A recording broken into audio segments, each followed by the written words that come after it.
nama saya Priscilia Melinda Kampoji. Saya dari kelas 12 IPS 1. Di sini saya akan menjelaskan proses terjadinya siklus hidrologi. Namun sebelum itu, apa sih yang dimaksud dengan siklus hidrologi?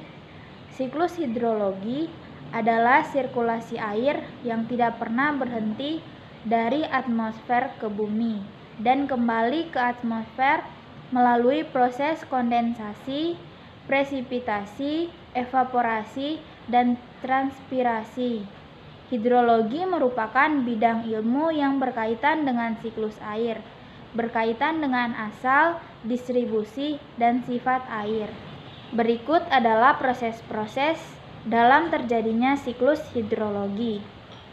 Yang pertama, proses evaporasi, yaitu proses penguapan yang terjadi pada lautan atau sumber-sumber air yang besar.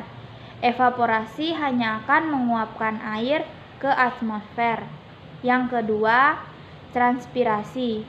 Proses transpirasi merupakan proses yang penguapannya mirip dengan evaporasi, namun transpirasi hanya berlangsung pada tumbuhan.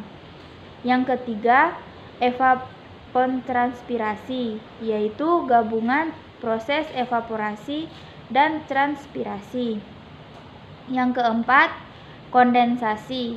Setelah air terangkat dari permukaan bumi dalam proses evaporasi dalam bentuk uap air, maka air akan mengalami penggabungan atau kondensasi membentuk awan-awan. Awan ini kemudian lama-kelamaan akan menjadi jenuh, ditandai dengan warna awan yang semakin menghitam. Hal ini menunjukkan bahwa hujan akan terjadi di permukaan bumi. Yang kelima, adveksi. Transportasi panas dan uap air dari satu lokasi ke lokasi yang lain oleh gerakan udara yang mendatar. Yang keenam, presipitasi, yaitu proses turunnya hujan atau salju. Hanya ada beberapa bagian di permukaan bumi yang mengalami salju ataupun hujan. Contoh di negara tropis tidak mengalami salju. Yang ketujuh, runoff atau aliran permukaan, yaitu pergerakan aliran air pada permukaan tanah melalui sungai dan saluran air.